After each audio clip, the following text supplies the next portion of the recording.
depending on where you're joining us. Please utilize the chat box also to introduce yourselves and let us know where you are joining from. Welcome to our very first webinar at the African Youth Philanthropy Network on the role of youth-led philanthropy in building resilient African communities. We really want to hear from you, want our panelists. We have an amazing panel for you today, and we really want to unpack the subject of youth philanthropy when it's owned by us young people, being discussed by us, and having us really determine the agenda for youth philanthropy in Africa. Without saying much, I will invite our speakers, our amazing panel, who you can already see. Just a heads up, this is not your typical webinar. This will be a chat amongst friends, amongst peers in the sector, where we really just sit and debunk youth philanthropy and debunk how we want to be impacting our communities and making them more resilient and more transformative and ready for the now and more so for the future generation. So without further ado, we'll allow our panelists to introduce themselves. I feel like they will be more comfortable like that, and then we'll take it from there. So Yolisa, Evans, and Eme, in that order, please go ahead and introduce yourselves. All right, should I start? Good evening, everyone who has joined us on this platform. Thank you to AYPN, honestly, for inviting me, seeing my insight worthy enough to be shared, in this webinar. Thank you for that. My name is Yolisa Lawrence, and I'm the program coordinator for the Community Foundation Development Program at SGS Consulting based in Johannesburg.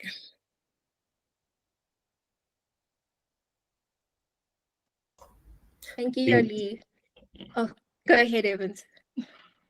Good evening, ladies and gentlemen.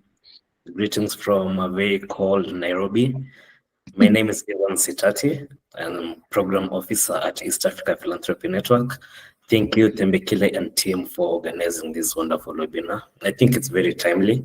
And we as the youth, especially in Africa, we need our voices to be heard. So by organizing such events gives us the space so that we can take up whatever has been evading us for a long time. Thank you. Evans had me at the youth, guys, because I was like, how long do I have to keep claiming to be a young person, guys? But hi, everyone. Thank you.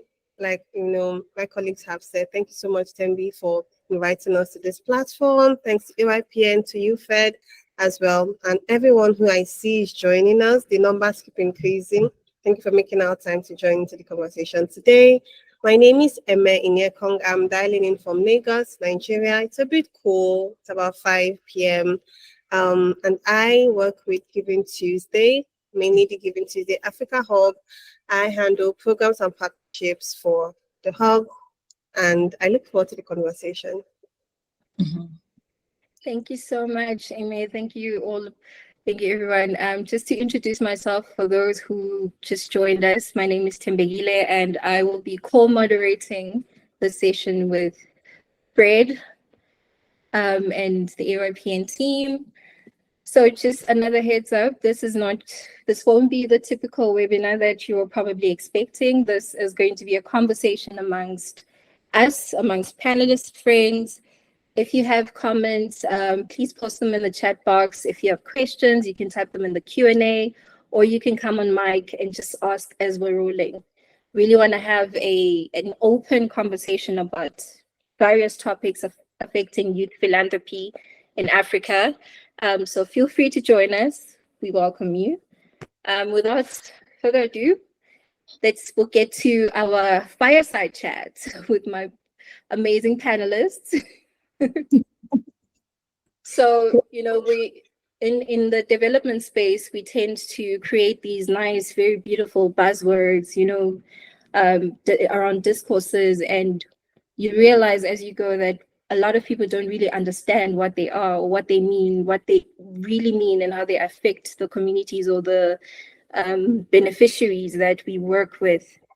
And today I want you guys to just define or describe what a resilient African community looks like for you, based on or what it should look like too, based on your experiences, based through work, based on the region that you're in. I know Eme is in West Africa, Yolisa in Southern Africa, Evans in East Africa. So just giving us through those learned experiences what it means to you or what you think it should look like. I think, Eme, you look ready to go. So I'll start with you. I love it. Okay. Well, thanks for the question. And it does make sense to kind of start with that, seeing as it's a key part of the theme, right? To say, what does an resilient African community look like? Diversity of things, guys, right? But looking as a development practitioner, right, we tend to focus on communities really as those based within the localities where we operate, where our course is focused, and also sometimes thematically. I would say that, and this is stemming from COVID, guys. Now, this idea of African resilience was really, really strong. If anybody remembers, it was a really big thing during COVID, the themes of resilience, sustainability, and all that. And it's really grown. And for me, being very active at that time, the idea of an African community that is resilient is a community that is able to stay grounded in the face of crisis, is in the face of what others might seem or might term scarcity, one that is able to self-sustain itself, right? So one that is able to also be inclusive around the diverse components that make up its community. And so I'm speaking when it comes to the people that make up the community, the older people, young people, for the women in the community, those who are binary, non-binary, a community that is able to be inclusive of these people, able to sustain the structures that they have, and is also one that is safe, to be quite honest and realistic, one that is safe for the people and the causes that are grounded in it. I will now hand over to a colleague to go ahead. I think let me go, and thank you, Eme, for honestly defining community for us before we go in. I think for me, how I see, community resilience, or how, the youth groups as supported by the support organizations in Southern Africa, how they have shaped, the resilience of a community, it would be honestly acknowledging and, incorporating your local knowledge and practices as they are moving forward in developing their communities. The importance of language and how language is able, how they use language to define and position the practice of philanthropy. For me, that was a beauty. And I mean, I would want to say we want to move from resilience to a more of a holistically sustainable community. But I think, if we are to, ground ourselves in recognizing communities, or how do we see, the resilience of community, it would be incorporating the local knowledges, the systems and practice, right? As well as, how young people, as Emma has touched on, inclusivity, but how young people are able to mobilize. They're able to self-organize, we have seen that, but how they're also able to mobilize other stakeholders, within this ecological system that makes up the community. They're able to work with the elders, right? They're able to work with other civil servants to make sure that collective action takes place, being responsive to the social or the economic vulnerabilities that they see in their communities, right? Also, for me, a resilient community would be being able to hold, your local government accountable, right? And also, it would be how young people, I hope I'm not blabbing, but how young people, as much as there's local, policies, whereby are informed, or there are youth development, policies, which are informed by the local, which are informed by youth needs, right? They would need to be revised. But young people do not influence or have limited influence in the revision of these policies, right? So I see young people, informing as well as influencing policies, which honestly looks at their own development. Eme touched on, nurturing the diversities. And yeah, that is why the crux of it is that's how I see the community moving into a more holistic, sustainable, process in their development. Events. Thank you. Let me also add my voice to what Eme and Yolisa have said. I'll give you a brief analysis of the East Africa region. 70% of the population are under 30 years old, which signifies the potential that we have in driving change through philanthropy. According to the UN statistics, youth activities in the East Africa region have increased by 30% over the past decade. An example is an initiative which was known as Youth for Change, which, according to the data that we saw, 50% of those 50% increase in youth activities in the East African region, which impacted directly over 100 communities. So this just gives us a brief idea of how putting together the youth in communities can impact the current generations and the generations that are coming after us. Also, the youth in the region have been leveraging technology. We have a platform known as Mchanga, which is an online fundraising platform. It's more like, there's this platform that is mainly used in the US. The name is, sorry? Am I on mute? PayPal, Venmo. No. One for fundraising. Also for global giving. No. And the name was skipped. If I remember it, I'll mention it later. So this platform known as Mchanga has facilitated $5 million in community fundraising through mobile technology. Nowadays, everyone has a phone. Just by going to your phone, you identify there's a problem somewhere, send, whatever amount you have. Doesn't have to be a lot, there's no little or much. As long as you're giving, you're doing something to the communities. So these tools have not only streamlined the donations, but it has also expanded the reach and the impact of philanthropic efforts. There's been a 40% increase in mobile contributions since 2018. Since 2018. So you can imagine by the time you're getting to 2030, the impact of community philanthropy. Also, in the region, we've also had a couple of barriers to this, like access to funding, and access to resources. And a study done by East Africa Philanthropy Network, where I work, the survey revealed that 60% of initiatives face funding difficulties in the initial stages. Also, the complex requirements of traditional grant application. They are called for proposals, but just by looking at the requirements, you wonder, are these calls really supposed to support the youth? Because it's like asking me to, if you're employing me and telling me to come with 50 years experience, it's not possible, it's not logical.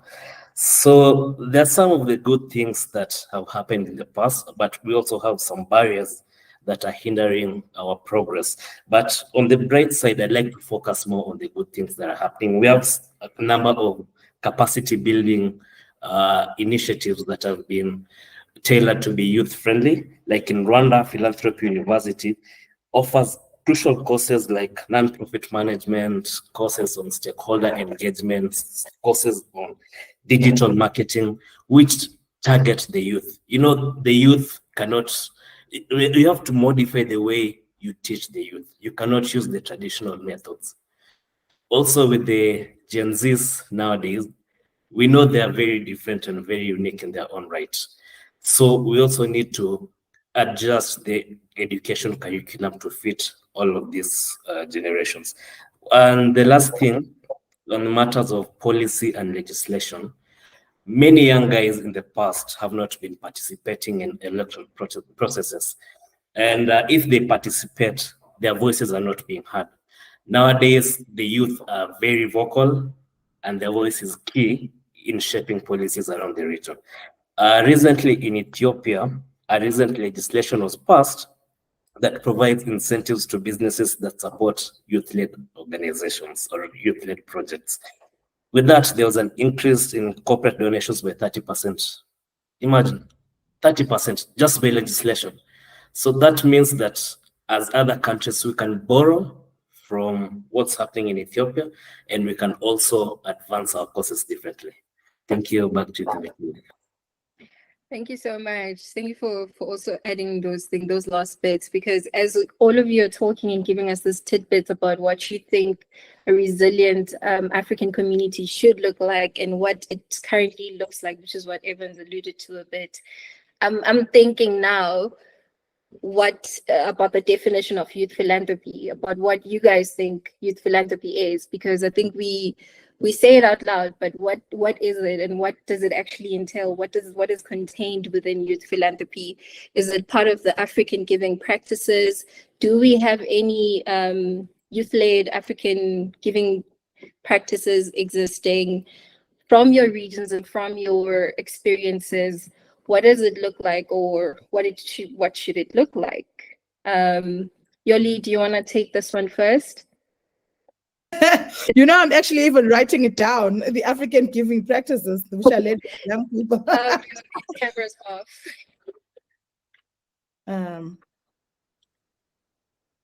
So the question was, you know, the definition of youth philanthropy and, yes, you know, any African giving practices which are led by young people. Mm-hmm. Right?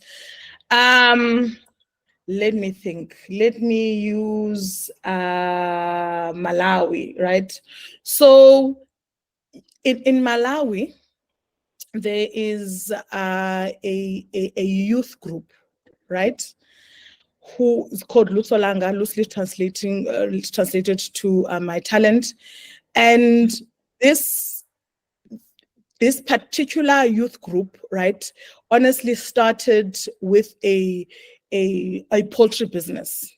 And what I've realized is the youth-led giving in the SADC region, right, is firstly introduced or emerges through social enterprises, right?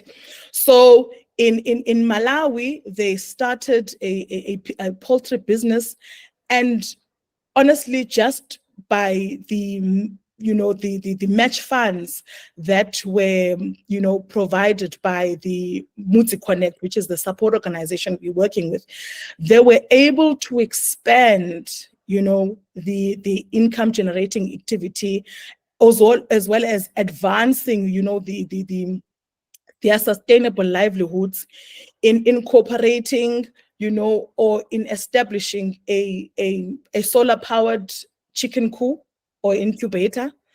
They were able to establish a local grocery store, a barber shop, also cell phone charging services. They were able to establish an adult education center, as well as So with these young people, through these social enterprises, the income that was generated, right, they then established or developed 24 scholarships for other young people within Lusolanga, the group, as well as in neighboring communities.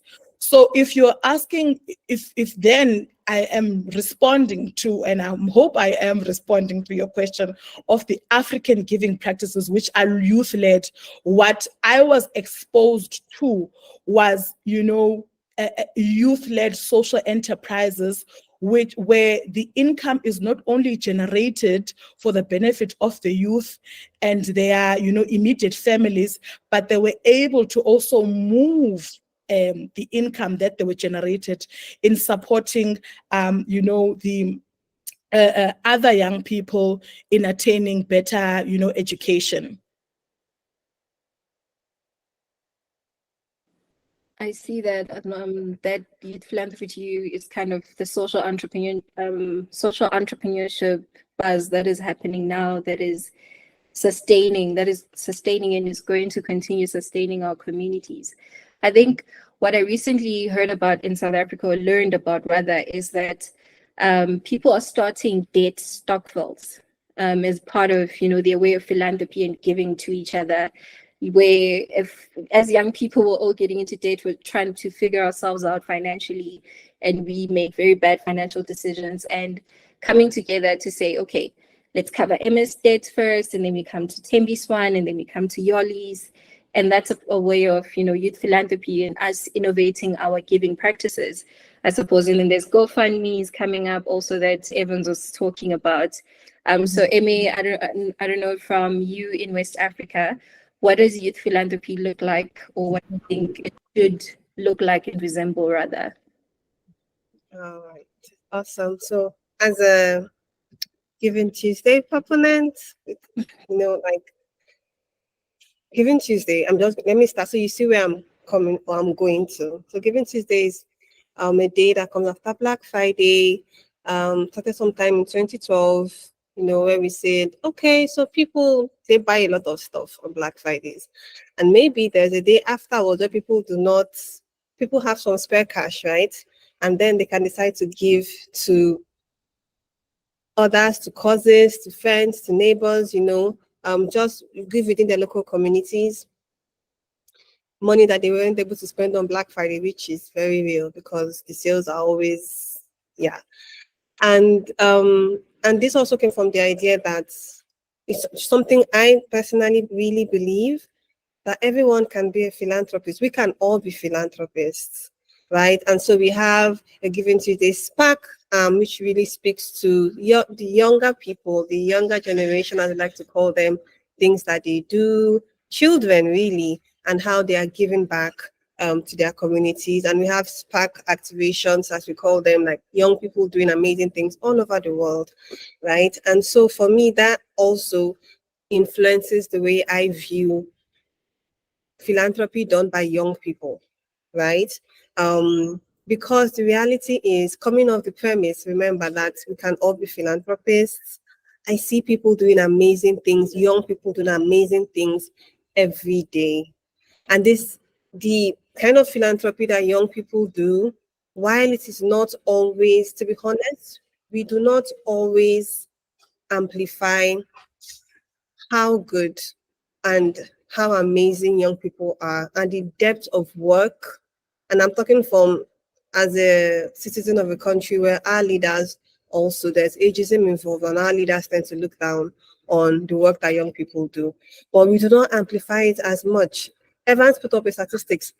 Africa is growing its youth population at almost an alarming rate, right? We have the largest population of young people in the world. And this is also quite true in Nigeria. It's true in West Africa as well, which leads us to understand that a majority of the workforce right now is inhabited by young people. Majority of diaspora remittances that we receive in Africa comes from young people. Majority of the of things. So let's this is a conversation around things that are really happening day to day. So things like crypto, right? Things like remote work. Is mostly young people that run things like this, a larger percentage anyway.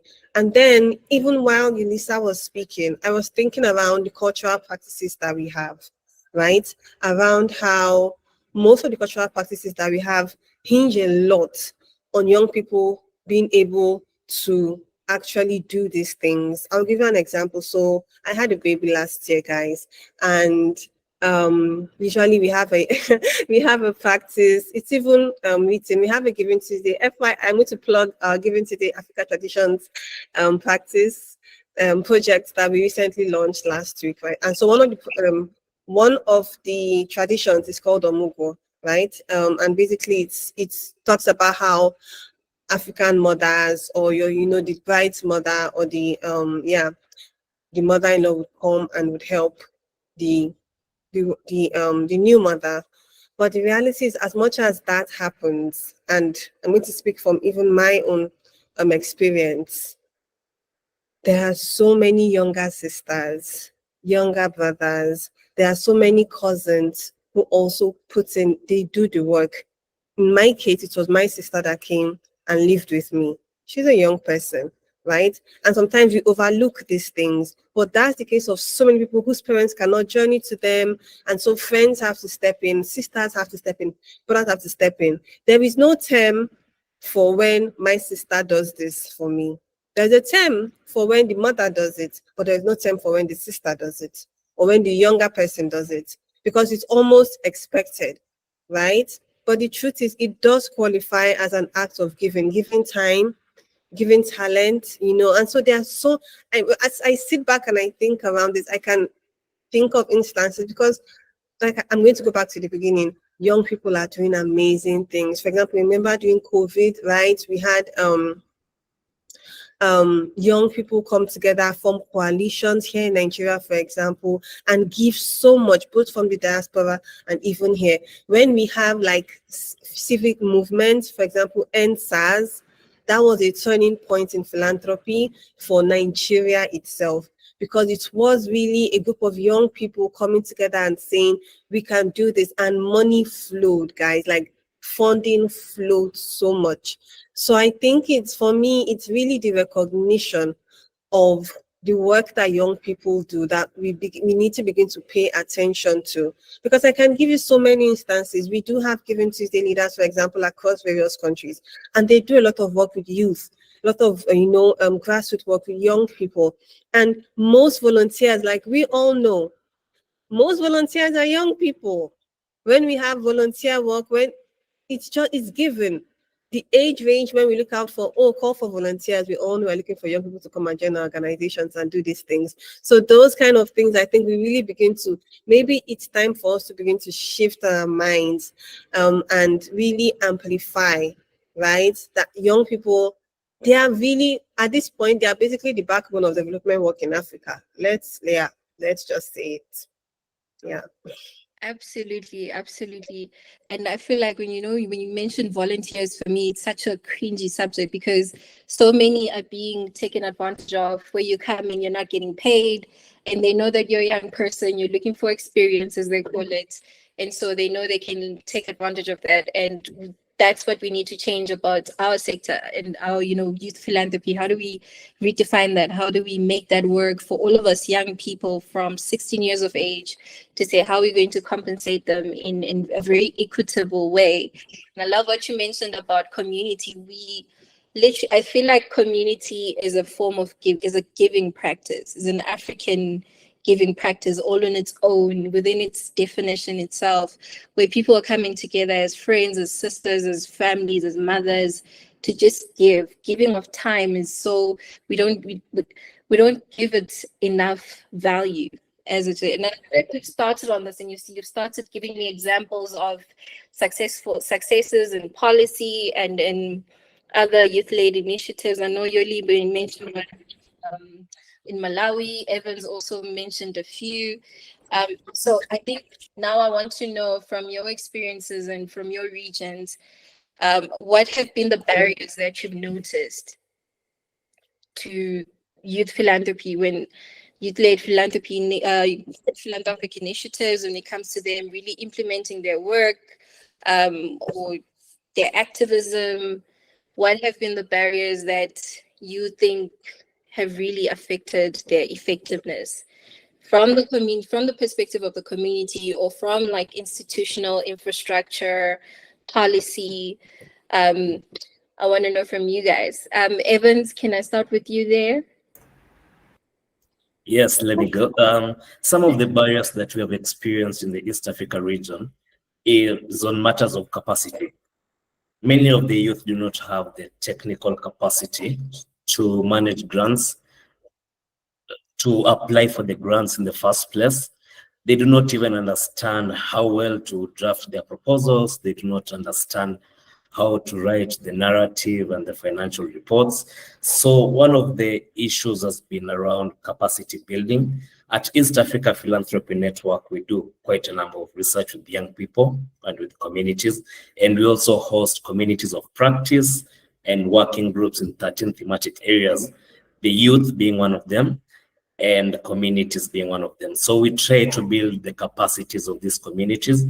At times we just have convenings for CEOs of those local grassroots organizations. At times we bring the programs teams, at times we just have the finance teams to just come, where we get experts, people exchange, they are taught how to draft good reports and what have you. Also, number two, the issue of technology, because as I mentioned earlier, leveraging on technology has been a very big success in this sector with the platforms that I mentioned, like Mchanga. So in the grassroots, some grassroots areas and some local communities, we do not have adequate internet access. And people do not have the funds to maybe buy bundles and what have you, also to access to smartphones. So that's another hindrance to technology in this sector and in the communities. Number three is the matters of policy and legislation. Many countries do not consider youth philanthropy, do not consider community philanthropy, because once you empower communities, you know, why would a leader come to the area yet you're already empowered? So they want to impoverish us more so that we lean on them. We cannot live without them. We are like ticks on cows. We need to suck their blood. So we need to work around this. We need to devolve more money to the communities so that communities can be resilient on themselves. Absolutely. I totally agree. And I love that you're bringing the heat. Let's keep it going. Yoli, you look pumped up and ready to go in this way. Go ahead. Why are you saying I look so pumped up?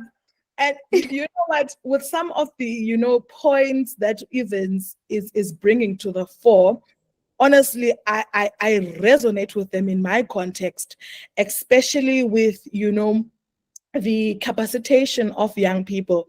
First of all, because I'm part of the, I'm seen as SGS is seen. I'm not even supposed to say I.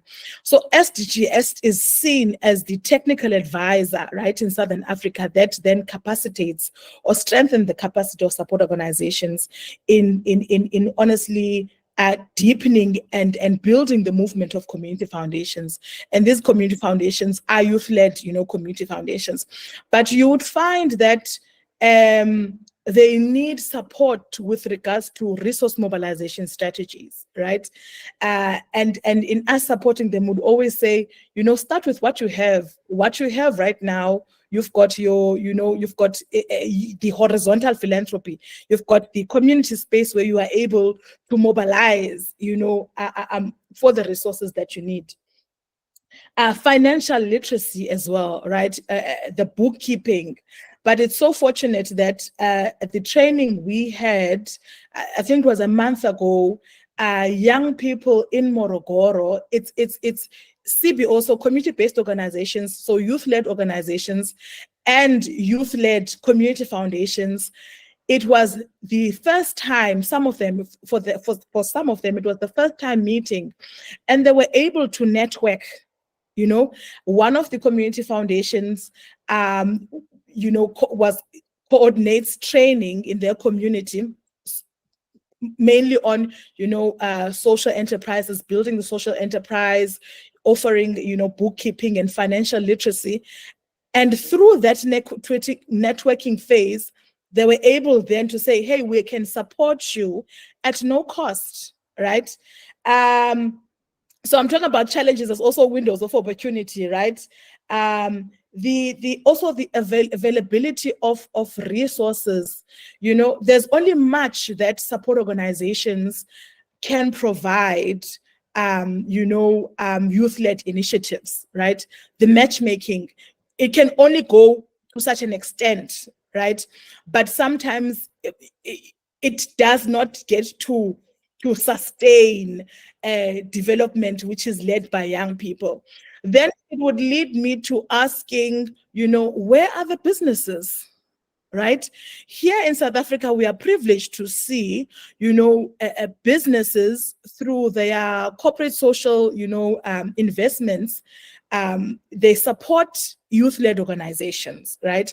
But in some contexts, in some countries in Southern Africa, it's not the case. But we do see these businesses, right? Their operations, they affect the social welfare as well as the environment, you know, where they operate, meaning it is where, you know, youth organizations, or it is where young people are. But their investment is not seen. So, you know, for me, it would be, where are these? You know, I would love to see, you know, a vast documentation of how they honestly, you know, reinvest in the communities in which they operate in. And even with young people, you know, having challenges of, you know, financial literacy, resource mobilization, and even complying. Here in South Africa, we have the businesses that, through their corporate social investments or initiatives, they would say that in order to support, you know, any organization or the community foundation, they would have to comply. So they would have to, you know, meet the criteria for them to, for the business to support these organizations. So for those that don't comply, how do businesses, right, you know, initiate some sort of training supporting these organizations to comply so that they're able to benefit from their CSIs, right? So yeah, I honestly concur with Evans, but for me, it would be to see, you know, the faces of this business. There are big businesses that are operating, you know, in our communities, but we don't see them reinvesting, you know, in our communities. Absolutely. You have me so fired up with all of that, because I think because Southern Africa is where I'm from, and I'm seeing this in real time and seeing how it's affecting not just young people, but like our communities overall. Eme, go ahead. What are the barriers that you are seeing and experiencing? You know, even while like Evans and Yolisa have been speaking, my mind has just been like, oh no, these are such challenges, you know, because I'm just like, yeah, young people, we go through it a lot. And I'm speaking as someone who has been part of like different communities over time. And so I hear, and I have also added my voice to, you know, like discussions around, oh, why are we not able to do this? Why are young youth-led organizations, you know, why are they not more structured? Why do they not have access to grants, for example? Why are they not giving us much credibility? And I'm just going to say it. But speaking in an African context, we do understand that sometimes there are intricacies and nuances which we navigate through. And I'm speaking to things around culture, society, the concept of ageism sometimes, right? Because I can assure you that if a young illiterate were to stand before us, as opposed to an older illiterate, right? The same level of schooling and education. The chances of respect being given to the words of the older person is much higher. We know this as Africans, and this is something, as Evans has said, Gen Z is really not here for. They are really not here for it. But unfortunately, it has been what it has been. The issues of ageism, and this has crept into how development work is being done, how policies are being, enforced, how legislation is being enforced, how money is being gotten, how resources are being shared, right? And this resonates a lot with me because, like I said, I've been in rooms where full of young, bright people doing amazing work, doing great advocacy work. They have their own registered organizations, but it's the same old thing. They are not being chosen. They are not being given space. They're not being allowed to do things. They feel burnt out because, like I said, if we are going to be honest, the majority of the development work does rest on the backs of young people, young volunteers, young project managers, young program coordinators. Most implementing organizations implement with young people. It is young people that go into the field in whatever capacity they are and are doing the work, right? So I would say, and just adding voice to what others have said, what my colleagues have said, but I would also say that we can, from the foundation, from the roots, yes, there are things around maybe even religion, right? There are things around ageism, there are things around cultural practice that, frankly, if we're speaking in the African context, affect how young people are being viewed, the chances they are being given, the opportunities they have access to, right? I think I also noted some other things down. I noted, yes, so I remember Evans was speaking around technical capacity. Now so when it comes to speaking around the technical capacity of young people, I can be very passionate, guys, because while we might say, oh, young people, the reason why they do not have opportunities because they do not have know-how. But if you do not give people the opportunity, how would they get know-how, right? We are not empowering these people. We're not allowing them do things. You're not taking chances on them. People took chances on me, right? And here I am today talking about things because that's how the circle of life, guys, is. That's how, we're able to build younger people, to let them know that there is space. Most people have a problem. Most young people, they do not want to come into development work because they know that they feel like it's oversaturated and not with other young people. Let's be real, yeah? It's oversaturated. They don't see a chance for them to grow. Most times it's like you've said, them be on volunteer basis that are not as well paid. So I think that it's just that sometimes it's just the lack, sometimes there's a scarcity for opportunity. They already feel the problems of ageism, the socioeconomic problems that are already there, and then we take it one step further and say, where do they go from here? What opportunities do we have for them? What are we sharing with them? Yeah. Girl, that is Also- another way on its own, right? Also, just to add my voice to what Eme said. Go ahead, Evans. Go ahead.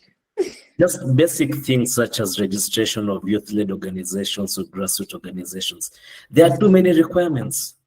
Just the same way I was saying, asking me when I'm applying for an entry-level job, you tell me to come with 30 years of experience.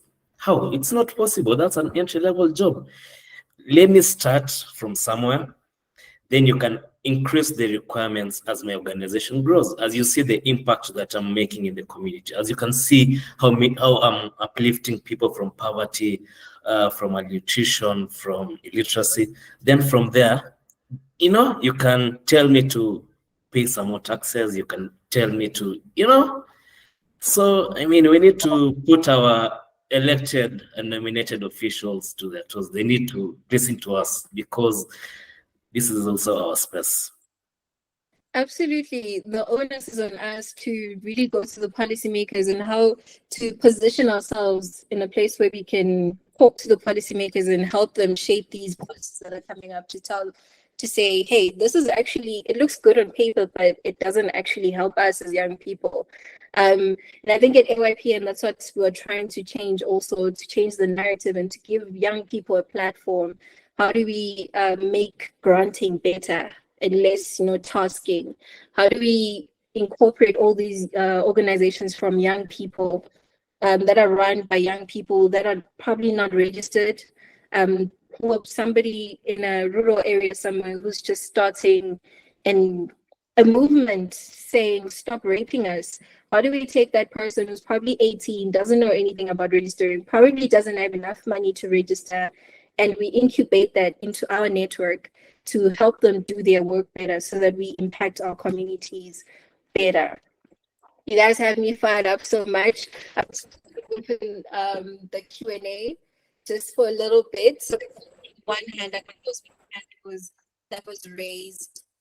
We can take that one question and then we'll go back to our panel. I think it was,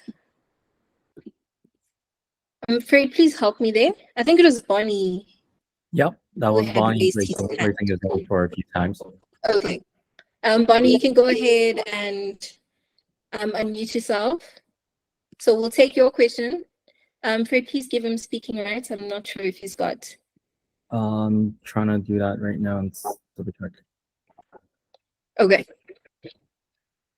Just to lighten it up, because I can see my panel is very fired up now. They're ready to take on their governments. So let's light them up. Let's stop firing them up.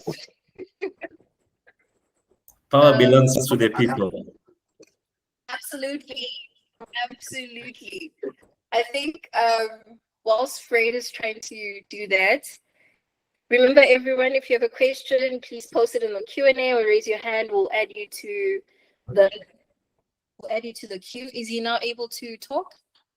I'm trying to see if I can get him the access. Weird. Okay, so whilst that is sorted, let's move on. Let's keep our conversation going. So considering the similar barriers that we're all seemingly facing in the different regions, and the organizations and there's another hand raised. Okay. And the youth-led philanthropic initiatives that are out there that are actually succeeding despite all these challenges, how do you guys feel or think that youth philanthropy should be sustained to ensure that it's really impactful in building these resilient communities? How do we make it sustainable, make sure that the impact is actually measurable and impactful? Because we tend to just do projects sometimes, which is what I hate about mainstream development, where we just activities and projects that have very little meaning and very little impact, but look pretty on paper and look pretty for donors. So how do we change this narrative for youth philanthropy and youth-led initiatives to make them more sustainable and impactful to transform communities? Whoever's ready can take this one. Whoever's ready.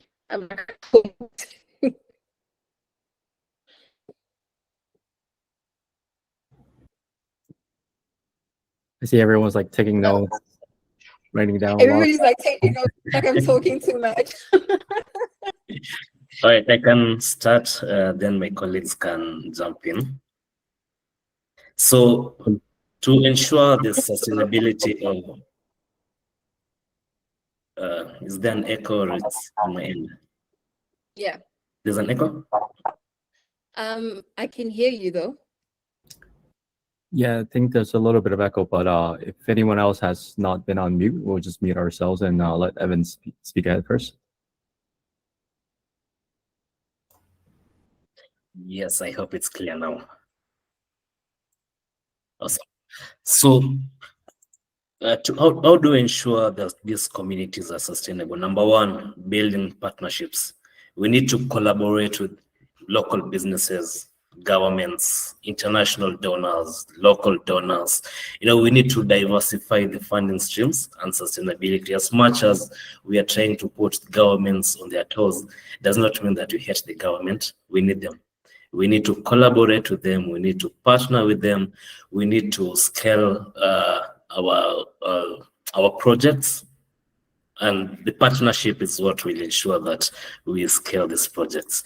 Number two, also, we need to ensure continual learning and adaptation, because times are changing. We cannot keep on using knowledge that we had in 2015, in 2024.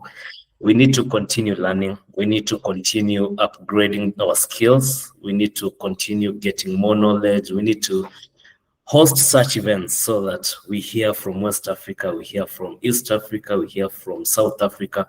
We need to get the best practices, things that have worked in other countries, things that have worked internationally, so that you can try and implement them in our regions to see if they work.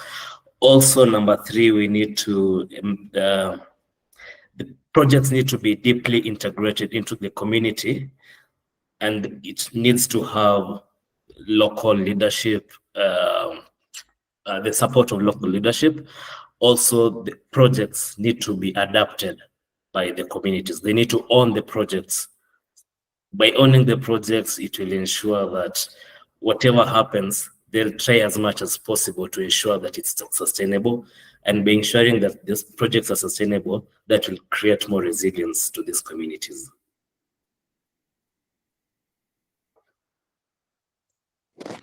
Absolutely love that. Absolutely love that. Partnerships, support creating that synergy with local leadership.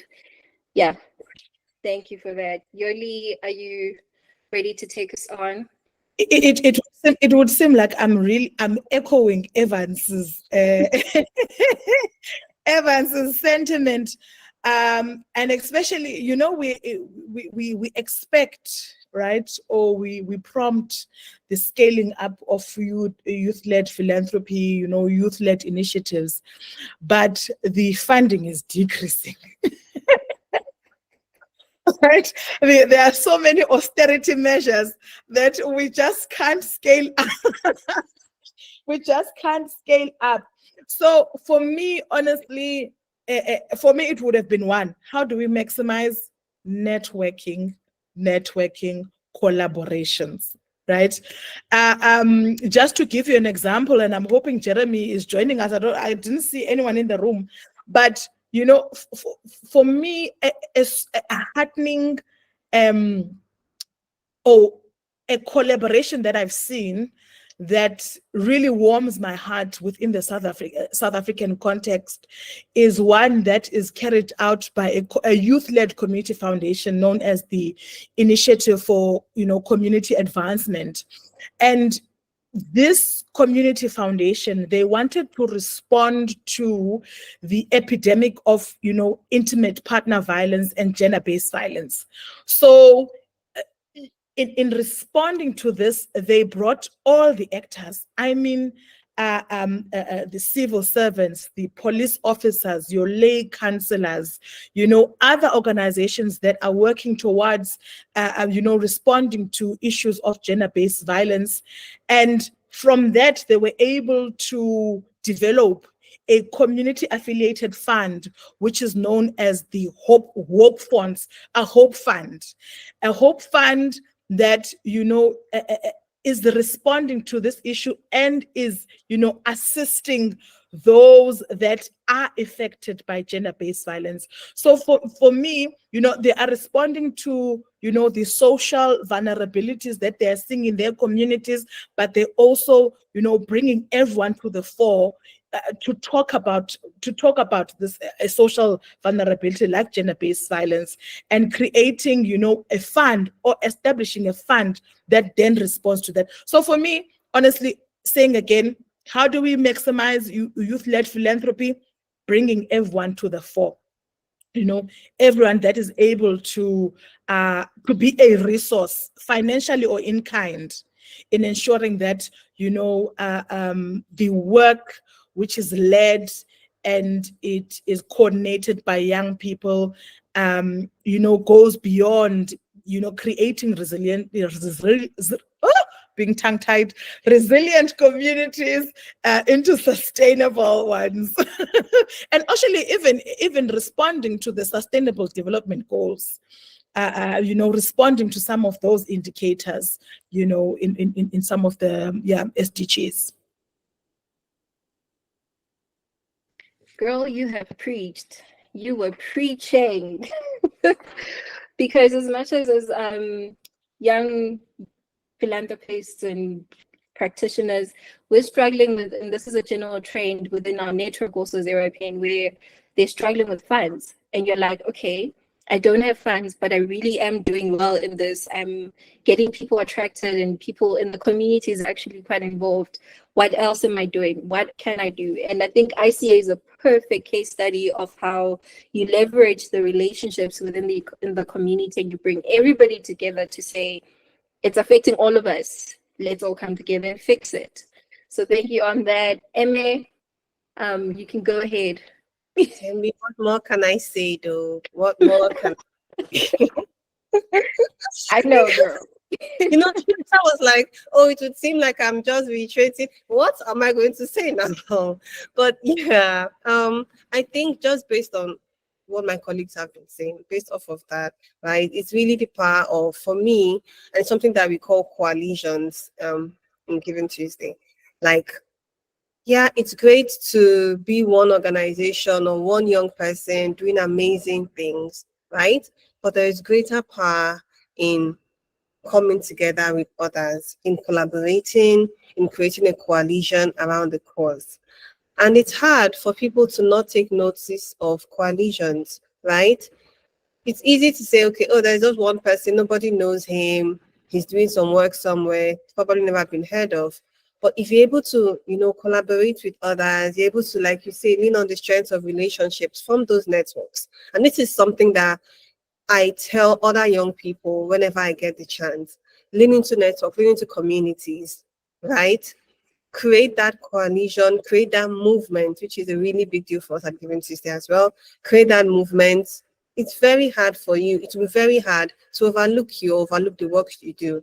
Because people, and I'm saying this as someone who has also seen like how grants, right?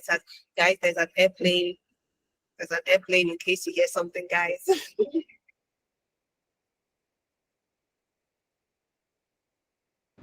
One of the perks of living close to the airport, start getting to check in on time. Yeah, but I was saying that as someone who has seen sometimes in some way how grants, and this is, I'm speaking like post-COVID, right? How grants that have been cost of proposal that have been put out actually place coalitions as stronger contenders than those who want to do work alone. So you would see people call for, oh, if you are willing to work with certain other persons or you want to come as a group, right? There are grants that actually do that. So I think younger people, right, should begin to look out for ways in which they can coalesce. And also, I think for me, it's a question of, to be honest, some form of contentment in the work that you do. While it is always great to say, oh, I really know I could be doing more, or I could be like, a development star and have like people, I should be getting that Gates Foundation funding and I should be able to get 500K in USD in grant because of the work I'm doing. But there's also, and this is ongoing conversation even now, around looking into your communities, right? And thinking about resourcing from there. Being fine with the fact that you do not have to run a project in a certain season, right? You do not have to run a project for 500 girls if all you can do is run a project for 50 girls, right? And know that this is something that you were able to do, give your time, give your energies, call on others to help you do, right? And really do well. Because to me also, it goes back to the whole bureaucracy that will come out of development work, which we all know, and then also just, unfortunately, how we have positioned impact, or what we have positioned the term impact to mean, which I would want younger people to begin to break down. There are certain things we do not have to carry forward, right? There's conversation around decolonizing aid. There's conversation around decolonizing systems as well. These are systems that do not work for us. A truly resilient African development community would understand this, would know that the young people here, they are already doing philanthropic work. They are already givers. They are philanthropists, right? We do not have to measure them by how much grant, how much grants they've made. Have they made up to 250K? Have they been able to carry out 10 projects? No, those are things that they do not need to. Those are metrics that we do not need. We need to start bringing down, to be honest, and begin to look inward and say, it's wonderful to have access to monies. Access to monies might come, but when it doesn't come, then what then do we do? Do we not just continue to band together and continue to be community-led and find ways within our communities to do the work that we know we can do anyways? Yeah. I didn't mean to end with a question, but maybe it's a good thing. No, you definitely did. You definitely did. I think contentment, that stuck with me, to say, be content in the community you're working in, because I think with the development space, and you guys know this, you're trying to be the star. You're trying to work yourself to, your profile where you're the one getting invited to panels and, getting recognized by INGOs and all of that. But that takes away also, I always say I'm against the institutionalization of NGOs in activism and social movements, because we've removed the essence of it, of us being actually able to impact our communities, because now you want so much more, whereas you just need to focus on that tidbit. And I think that's another story that we need to have with amongst each other, with other practitioners on the ground, to say, how do we also within our organizations do that? How do we keep ourselves and we say, no, this is our niche, let's stay here and make sure that we are very effective in what we're doing right here. So thank you guys so much on that. This conversation, well, we're going to do let's do one more question and then we'll go into the Q&A session. So if you have a question, have it ready. I know there's a question already that was posted. If you want to come on camera and speak to us after this one question, you feel free to do that. I think you guys have actually answered this. How can we now come and collaboratively work together with stakeholders, with the broader philanthropy community? How do we come together to make sure that we're effective, to make sure that we're also not just being blinker focused, and that our work is actually effective? Like, how do we bring in everybody? I know you all alluded to it in one way or another, but just like on a more precise, straight point, how do you think we should do that, and how should we approach that? Because I think with philanthropy, it's a very tricky one, coming to African governments where, corruption is very high. But how do we collaborate with our government, with the private sector? I know Yoli is against, she's bashing private sector. How do we partner with other organizations in profit space to say, like what Eme spoke of, to say, let's come together, let's build coalitions and do this work together. Evans, can we start with you on this one? Yeah, so I'll also add to what Eme had said. Instead of us biting more than we can chew, why don't we partner with other like-minded individuals? Why don't we do joint ventures together? Why don't we leverage on the strengths of each other's organizations, however small? I believe however small you are, you have your own strength. So we need to have joint ventures together. We need to pull resources together. Bring your 1 shilling, I bring my 10 shillings. We have 11 shillings. We can do something. We can also do advocacy together, policy advocacy. Let us bring our leaders on toes. Like in Kenya, there's a platform known as Uamuzi Technologies or Uamuzi Foundations, which, because the governance system in Kenya is a devolved governance system. We have the president, the governors of each counties, goes lower to smaller administrative units known as wards. So this platform, this technological platform, allows you to interact directly with your ward leader, called the member of county assembly. So we need to leverage more on technology to increase the impact of our work, also to increase or to reach out to more stakeholders. Again, on the matters of funding, because I like talking about grant makers. And it's time that grant makers need to switch the power from their high offices to the communities. The communities are the people who know what they're going through. So instead of calling for applications with some restrictive terms, just we want to promote more open funding, giving the funds. I know the problems that I'm facing. Let me implement my projects on the ground. I think that will have more impact. Over to you, Tembikeli. Thanks.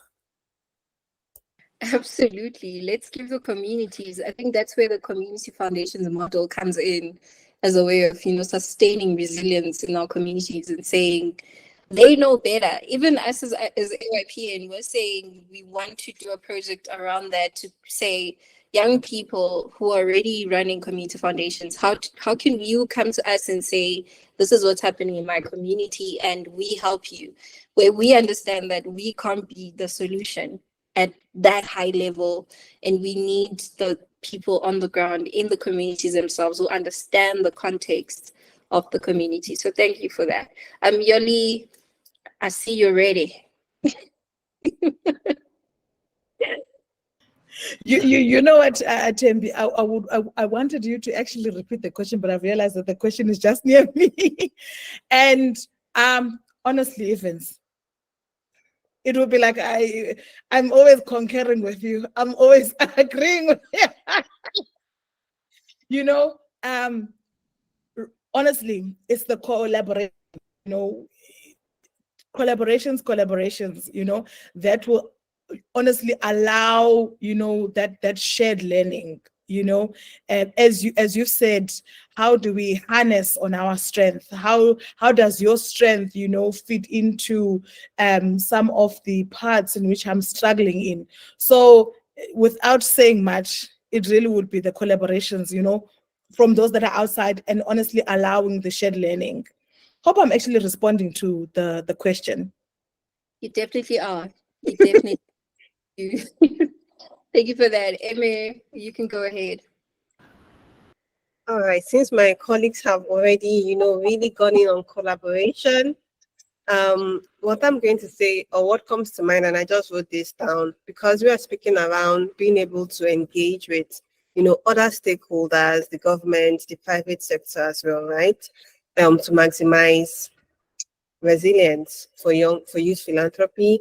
I would say, I understand that different governments have different policies and different behaviors around the environment for philanthropy in their countries. And even this is even within Africa, right?